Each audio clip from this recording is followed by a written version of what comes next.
Hi guys, welcome back to my channel which is head bath. Guys, ಇವತ್ತಿನ ಒಂದು breaking news ಅಂತ ಹೇಳಿದ್ರೆ ನಮಗೆ ಇವಾಗೇನು ಹಾಟ್ ಸೆಕ್ಟರ್ ಅಂತ ಹೇಳ್ಬೋದು ಈ ಒಂದು ರೈಲ್ವೆ ಸೆಕ್ಟರ್. ಸೊ ಈ ರೈಲ್ವೆ ಸೆಕ್ಟರ್ನ ರಿಲೇಟೆಡ್ ಆಗಿ ಬಂದಿರತಕ್ಕಂಥ ಒಂದು ಬ್ರೇಕಿಂಗ್ ನ್ಯೂಸು.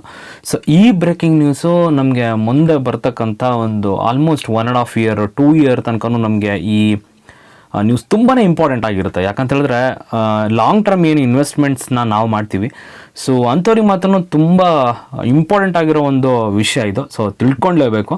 ನೋಡೋಣ ಬನ್ನಿ ಏನಿದೆ ಅಂತ ಹೇಳ್ಬಿಟ್ಟು. ರೈಲ್ವೆ ಸೆಕ್ಟರಲ್ಲಿ ನಮಗೆ ಗೊತ್ತಿರೋ ಹಂಗೆ RVNL ಇವತ್ತು 5% ಆಗಿರತಕ್ಕಂಥ ಒಂದು ಅಪ್ಪನ್ನು ತೋರಿಸ್ತು. ಏನಪ್ಪ ಇದರಿಂದ ಲಾಜಿಕ್ಕು? ಕೆಲವು ದಿನಗಳಲ್ಲಿ ಆ್ಯಕ್ಚುಲಿ ಹೇಳೋದಾದರೆ 320 ತನಕನೂ ಹೋಗಿರ್ತಕ್ಕಂಥ ಶೇರ್ ಇದು. ಅಂದರೆ ತುಂಬಾ ಚೆನ್ನಾಗಿ ಪರ್ಫಾರ್ಮೆನ್ಸ್ ಮಾಡಿರ್ತಕ್ಕಂಥ ಶೇರ್ ಇದು. 52 ವೀಕ್ ಹೈನ ನೋಡ್ಬೋದು. 345 52 ವೀಕ್ನ ಇದು ಅಚೀವ್ ಮಾಡಿದೆ. 345 ತನಕ ಏನು ತುಂಬ ದಿನಗಳು ಆಗಿಲ್ಲ. ಸೊ ಕಳೆದ ಒಂದು 20 ಅಥವಾ ಒಂದು ತಿಂಗಳ ಹಿಂದ್ಗಡೆ ಆಗಿರ್ತಕ್ಕಂಥ ಈ ಒಂದು 52 ವೀಕ್ ಹೈ. ಸೊ ಇದರಲ್ಲಿ ಯಾರಿಗೆ ನಂಬಿಕೆ ಇದೆಯೋ ರೈಲ್ವೆ ಸೆಕ್ಟರ್ನಲ್ಲಿ, ಸೊ ಅವರಂತೂ ಹತ್ತತ್ರ ಏನಿಲ್ಲ ಅಂತಂದ್ರೂ 500-600% ರಿಟರ್ನಲ್ಲಿ ಇವತ್ತು ಕೂತಿರ್ತಾರೆ. ಸೊ ಅಂದರೆ ಏನಪ್ಪ ಅಂದರೆ ದಿನೇ ಹೈಯೇ ಮಾಡ್ಕೊತ ಹೋಗಲ್ಲ ಶೇರ್ಸು. ಸ್ಟಾಕ್ ಮಾರ್ಕೆಟ್ ಅಂದಮೇಲೆ ಅದೊಂದು ಶೇರ್ ಲಾಜಿಕ್, ಅದು ಬೇಸಿಕ್ ಡಿಮಾಂಡ್ ಆ್ಯಂಡ್ ಸಪ್ಲೈ ಎಕನಾಮಿಕ್ಸ್ನ ಒಂದು ಬೇಸಿಕ್ ಕಾನ್ಸೆಪ್ಟ್ ಮೇಲೆ ಇದು ನಡೀತಾ ಇರುತ್ತೆ. ಸೊ ಇದನ್ನು ಒಂಥರ ಇವಾಗ ನಡೀತಿರ್ತಕ್ಕಂಥದ್ದು ಒಂಥರ ಕನ್ಸಾಲಿಡೇಟೆಡ್ ಫೇಸ್ ಅಂತ ಹೇಳ್ಬೋದು. ಓಕೆ, ಅದು ಒಂದು ಕಡೆ ಆದರೆ, ಇನ್ನೊಂದು ಕಡೆ ಬಂದಿರತಕ್ಕಂಥ ಏನು ನ್ಯೂಸು ಲಾಂಗ್ ಟರ್ಮಲ್ಲಿ ನಮಗೆ ಯಾವ ಥರ ಹೆಲ್ಪನ್ನು ಮಾಡುತ್ತೆ ಅಂತ ಅದನ್ನು ನೋಡೋದಾದರೆ ನೀವು ಸ್ಕ್ರೀನ್ ಮೇಲೆ ನೋಡ್ಬೋದು.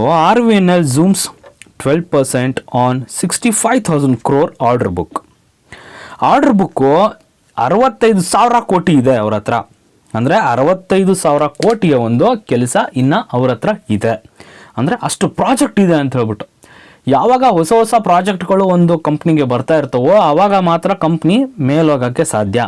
ಇಲ್ಲ ಅಂತ ಹೇಳಿದ್ರೆ ಏನಾಗುತ್ತೆ, ಬಿಸ್ನೆಸ್ಸೇ ಇಲ್ಲ.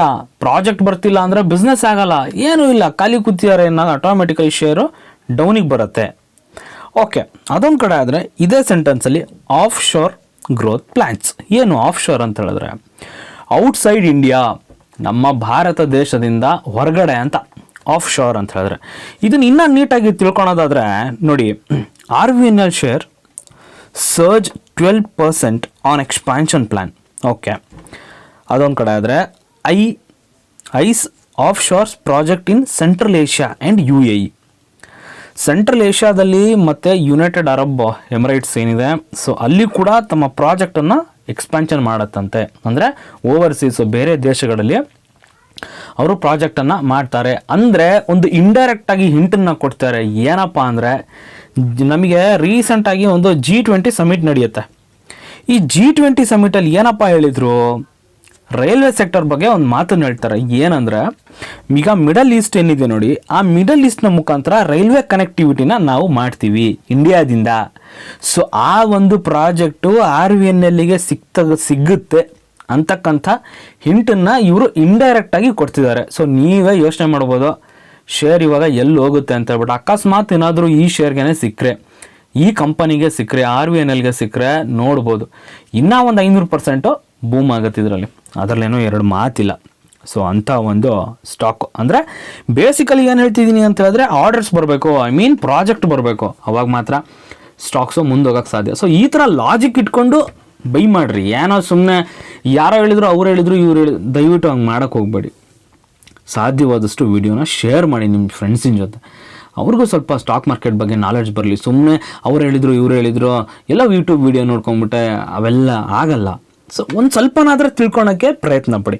ಓಕೆ, ಟಾಪಿಕಿಗೆ ಬರೋದಾದರೆ RVNL ಶೇರ್ಗೆ ಆಲ್ರೆಡಿ ನೋಡಿ 65,000 ಕೋಟಿ ಒಂದು ಕೆಲಸ ಇದೆ. ಸೊ ಅದಕ್ಕೋಸ್ಕರ ಇವತ್ತು ಮೇಲೋಯ್ತು ಅನ್ನೋದು ಓಕೆ. ಅದೊಂದು ಕಡೆ ಆದರೆ 50% coming from railway projects. Railway ಪ್ರಾಜೆಕ್ಟ್ಸಿಂದ ಅವರವೇನು 65,000 ಕೋಟಿ ಪ್ರಾಜೆಕ್ಟ್ ಇದೆಯಲ್ಲ, ಅವ್ರ ಹತ್ರ ಕೆಲಸ ಇದೆಯಲ್ಲ, ಅದರಲ್ಲಿ 50% ಕೆಲಸ ಇರೋದು ರೈಲ್ವೆ ಪ್ರಾಜೆಕ್ಟು.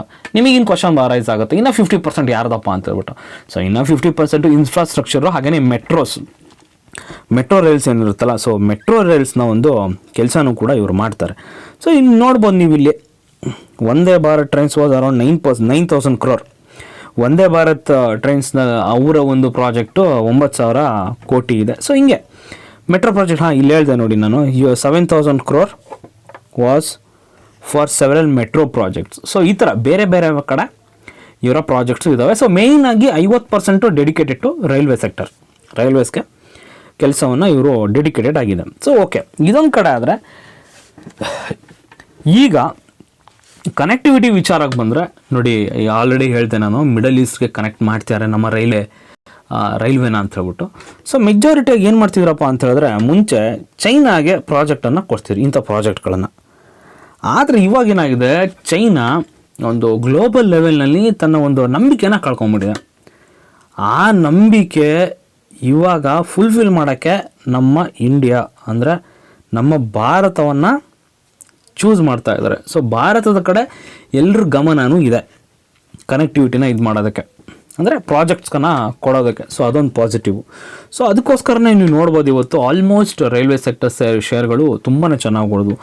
RVNL ಆಗಿರ್ಬೋದು, IRFC ಆಗಿರ್ಬೋದು, ರೈಲ್ಟೇಲ್ ಆಗಿರ್ಬೋದು, ಹಾಗೆಯೇ ಇರ್ಕಾನ್ ಆಗಿರ್ಬೋದು. ಸೊ ಈ ಥರ ಏನು ರೈಲ್ವೆ ಸೆಕ್ಟರ್ನ ಸ್ಟಾಕ್ಸ್ಗಳಿದ್ದು ಆಲ್ಮೋಸ್ಟ್ ಚೆನ್ನಾಗಿ ಕೊಡಿದ್ವು. So last and least okay performance ಅಂತ ಹೇಳಿದ್ರೆ IRCTC ಇದೆಲ್ಲ ಆದ ನಂತರ ಓಕೆ ಪರ್ಫಾರ್ಮೆನ್ಸ್ ಮಾಡ್ತಕ್ಕಂಥ ಒಂದು ಶೇರ್, ಆ ಥರ ಶೇರ್ ಅದು. ಓಕೆ, ಇವಾಗ ಏನಾಗುತ್ತೆ ಅಂತ ಹೇಳಿದ್ರೆ, ಬೇಸಿಕಲಿ ನಮಗೆ ತಲೆಗೆ ಬರ್ತಕ್ಕಂಥದ್ದು ಬೈ ಮಾಡೋಣವಾ, ಸೆಲ್ ಮಾಡೋಣವಾ, ಇದ್ದರೆ ಹೋಲ್ಡ್ ಮಾಡೋಣವಾ, ಸೊ ಏನು ಮಾಡೋಣ ಅಂತಕ್ಕಂಥ ಕ್ವಶನ್ ಮಾರ್ಕ್ ಇವಾಗ ಅರೈಸ್ ಆಗುತ್ತೆ. ದಯವಿಟ್ಟು ಯಾರನ್ನು ಕೇಳಬೇಡಿ, ನಿಮ್ಮದೇ ಓನ್ ಆಗಿರೋ ಒಂದು ಡಿಸಿಷನನ್ನು ತೊಗೊಳ್ಳಿ. ಫಾರ್ ಎಕ್ಸಾಂಪಲ್, ಶೇರು 100 ರೂಪಾಯಿದಲ್ಲಿರುತ್ತೆ, ನೀವು ಅವಾಗ ಏನು ಮಾಡ್ತೀರಾ, ಬೈ ಮಾಡ್ತೀರಾ.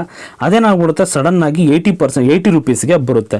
80 ರೂಪೀಸಿಗೆ ಬಂದ ತಕ್ಷಣ ಏನು ಮಾಡ್ತೀರಾ, ನೀವು ಯಾರನ್ನೋ ಕೇಳಿರ್ತೀರಲ್ಲ, 100 ರೂಪಾಯಿ ಇತ್ತು ಬೈ ಮಾಡಿರಿ ಅಂತ ಹೇಳಿರ್ತಾರೆ, ನೀವು 80 ರೂಪಾಯಿಗೆ ಬಂದುಬಿಡುತ್ತದು, ಲಾಸ್ ಆಗಿಬಿಡುತ್ತೆ ನಿಮಗೆ ಶೇರಿನ ಬಗ್ಗೆ ಎಳ್ಳಷ್ಟು ನಾಲೆಡ್ಜ್ ಇಲ್ಲ, ಗೊತ್ತಿದ್ರೆ ಏನು ಮಾಡ್ತೀರಾ, ಅದ್ರ ಮೇಲೆ ನಂಬಿಕೆ ಇದ್ದರೆ ಏನು ಮಾಡ್ತೀರಾ, ಬಿಸ್ನೆಸ್ ಬಗ್ಗೆ ಚೆನ್ನಾಗಿ ತಿಳ್ಕೊಂಡಿದ್ರೆ ಏನು ಮಾಡ್ತೀರಾ, ನೀವು ಕಂಟಿನ್ಯೂ ಆಗ್ತೀರಾ. ನಿಮ್ಗೆ ಏನೂ ಗೊತ್ತಿಲ್ಲ ಅಂದರೆ ಏನು 80 ರೂಪೀಸಿಗೆ ಬಂದಿದೆಯಲ್ಲ, ಅಲ್ಲೇನು ಮಾಡ್ತೀರಾ, ಆಟೋಮೆಟಿಕಲಿ ಸೆಲ್ ಮಾಡ್ತೀರಾ. ನೀವಲ್ಲ, ಎಲ್ಲರೂ ಮಾಡೋದಾದಾನೆ, ಇವನ್ ನಾನು ಮಾಡೋದು ಕೂಡ ಅದಾನೆ. ಯಾಕಂದರೆ ಶೇರ್ ಬಗ್ಗೆ ಗೊತ್ತಿಲ್ಲ, ಏನು ಬಿಸ್ನೆಸ್ ಮಾಡ್ತಿದೆ ಗೊತ್ತಿಲ್ಲ. ಫಸ್ಟ್ ಆಫ್ ಆಲ್ ಅದ್ರ ಮೇಲೆ ನಮಗೆ ನಂಬಿಕೆನೇ ಇಲ್ಲ. ಯಾರೋ ಹೇಳಿದ್ರು, ತೊಗೊಂಡ್ವಿ, ಲಾಸ್ ಆಯಿತು, ಏನು ಮಾಡ್ತೀವಿ, ಅಲ್ಟಿಮೇಟಾಗಿ ಸೆಲ್ ಮಾಡ್ತೀವಿ. ದಯವಿಟ್ಟು ಇದನ್ನು ಮಾಡೋಕ್ಕೆ ಹೋಗ್ಬೇಡಿ. ಓಕೆ, ಸ್ಟಾಕ್ನ ಬಗ್ಗೆ ಮಾತಾಡೋದಾದರೆ, ಇದು RVNL ಏನಿದೆ, ಒಂದು ಗೌರ್ಮೆಂಟ್ ಕಂಪನಿ. ಈಗ ಬರ್ತಕ್ಕಂಥದ್ದು ನಮಗೆ ಎಲೆಕ್ಷನ್ನು. ಸೊ ನಾನು ಯಾವುದೇ ಕಾರಣಕ್ಕೂ ಈ BJP ಮತ್ತು ಕಾಂಗ್ರೆಸ್ಸು ಇವುಗಳ ಬಗ್ಗೆ ಮಾತಾಡ್ತಿಲ್ಲ, ಪ್ಯೂರ್ಲಿ ಸ್ಟಾಕ್ ಮಾರ್ಕೆಟ್ ಬಗ್ಗೆ ನಾನು ಮಾತಾಡ್ತಿರೋದು.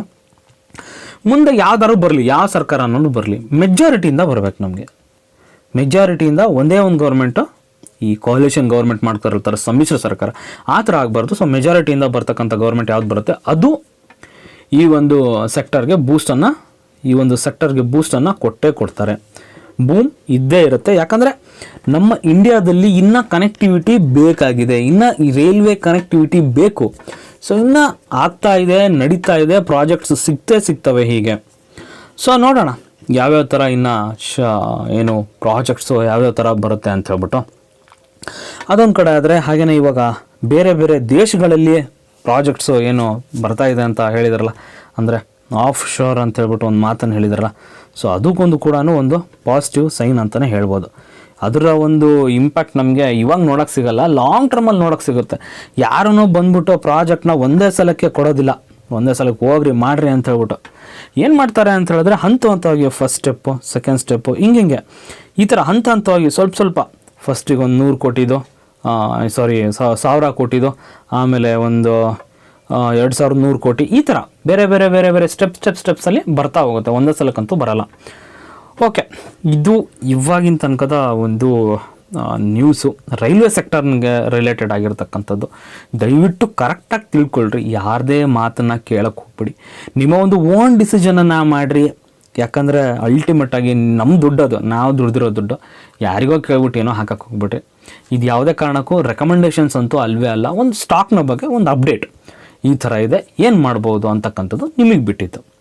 ಓಕೆ, ಹೋಪ್ ಗೈಸ್ ವಿಡಿಯೋ ಇಷ್ಟ ಆಯಿತು ಅನ್ಕೋತೀನಿ. ವಿಡಿಯೋ ಇಷ್ಟ ಆದರೆ ಒಂದೇ ಒಂದು ಲೈಕ್ ಕೊಡಿ. ಒಂದು ಲೈಕು ಎಲ್ಲೋ ಒಂದು ಕಡೆ ಒಂದು ಮೋಟಿವೇಶನ್ ಅಂತ ಅನಿಸುತ್ತೆ. ಹಾಗೆಯೇ ವಿಡಿಯೋನ ನಿಮ್ಮ ಫ್ರೆಂಡ್ಸ್ ಜೊತೆ ಶೇರ್ ಮಾಡಿ. ಏನಿದೆ ನಮ್ಮ ಇಂಡಿಯಾದಲ್ಲಿ ಸ್ಟಾಕ್ ಮಾರ್ಕೆಟ್ ಎಷ್ಟೋ ಜನಕ್ಕೆ ಗೊತ್ತೇ ಇಲ್ಲ. ಸ್ಟಾಕ್ ಮಾರ್ಕೆಟ್ ಅಂದರೆ ಏನು ಅನ್ಕೊಂಡ್ಬಿಟ್ಟಿದ್ದಾರೆ, ಗ್ಯಾಂಬ್ಲಿಂಗು, ಓಸಿ ಆಡ್ದಂಗೆ ಹಿಂಗಂತ ಅನ್ಕೊಂಡ್ಬಿಟ್ಟಿದ್ದಾರೆ. ದಯವಿಟ್ಟು ಆ ಒಂದು ತಪ್ಪು ಕಲ್ಪನೆಯನ್ನು ಹೋಗಲಾಡಿಸ್ಬೇಕು ಅಂದರೆ ಲಾಂಗ್ ಟರ್ಮ್ ಇನ್ವೆಸ್ಟ್ಮೆಂಟಿಂದ ಮಾತ್ರ ಸಾಧ್ಯ. ಟ್ರೇಡಿಂಗಲ್ಲಿ ಯಾವುದೇ ಕಾರಣಕ್ಕೂ ಹೌದು ಅವ್ರು ಹೇಳ್ದಂಗೆ ಒಂಥರ ಅದೇನೇ ಆಗಿರಬಹುದು, ಅವರವರ ಒಂದು ಬುದ್ಧಿಶಕ್ತಿಗೆ ಹಾಗೆಯೇ ಅವರವರ ಒಂದು ಎಕ್ಸ್ಪೀರಿಯನ್ಸಿಗೆ ಬಿಟ್ಟಿದ್ದದು. Okay, I hope guys video ಇಷ್ಟ ಆಯಿತು ಅನ್ಕೋತೀನಿ. ಹಾಗೆಯೇ ನನ್ನ ಚಾನಲ್ನ ಸಬ್ಸ್ಕ್ರೈಬ್ ಮಾಡ್ಕೊಂಡಿಲ್ಲ ಅಂದರೆ ಸಬ್ಸ್ಕ್ರೈಬ್ ಮಾಡ್ಕೊಳ್ಳಿ ಗೈಸ್. Thank you.